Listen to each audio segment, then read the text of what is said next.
அனைவருக்கும் வணக்கம். இன்னைக்கு நம்ம சேனல்ல நம்ம கொள்ளு அப்புறம் பச்சை பயிர் வச்சு தோசை எப்படி பண்றதுங்கிறத பார்க்கலாம் வாங்க. தோசை மாவுக்கு தேவையான பொருட்களை இப்ப பார்த்துக்கலாம்.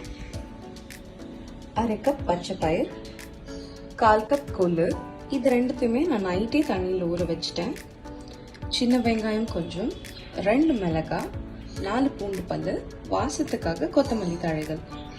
இப்போ இது எல்லாத்தையும் நான் ஒண்ணா பேஸ்டா அடிக்க போறேன்.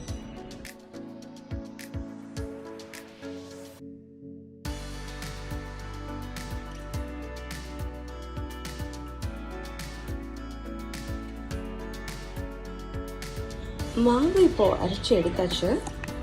நல்ல இது திக் பேஸ்ட் மாதிரி தான் இருக்கும். வேணும்னா நீங்க இதில் தண்ணி கலந்துக்கலாம். நான் இந்த மாதிரி திக்கான பேஸ்ட் தான் ப்ரிஃபர் பண்ணுவேன்.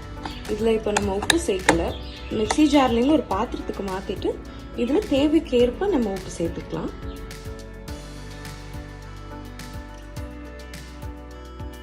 அடுப்பு நான் ஃபுல் ஃப்ளேமில் வச்சுருக்கேன். ஒன்ஸ் கல் சூடானதும் நான் மீடியம் ஃப்ளேமுக்கு மாற்றிட்டு இப்போ தோசையை நான் ஊற்ற போகிறேன்.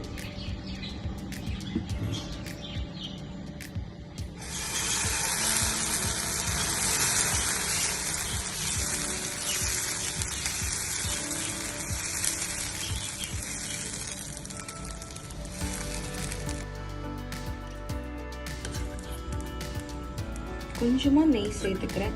உங்களுக்கு என்ன ப்ரிஃபர் பண்ணுவீங்கன்னா எண்ணெயும் நீங்க சேர்த்துக்கலாம்.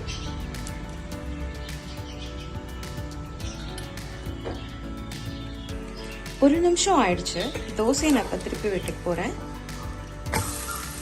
பாருங்க, இந்த பக்கம் நல்லாவே செவந்திருக்கு. தோசையும் இப்போ ஒரு நிமிஷத்துல நமக்கு ரெடி ஆயிடும். இப்போ சாப்பிட்றதுக்கு தயாரா இருக்கு.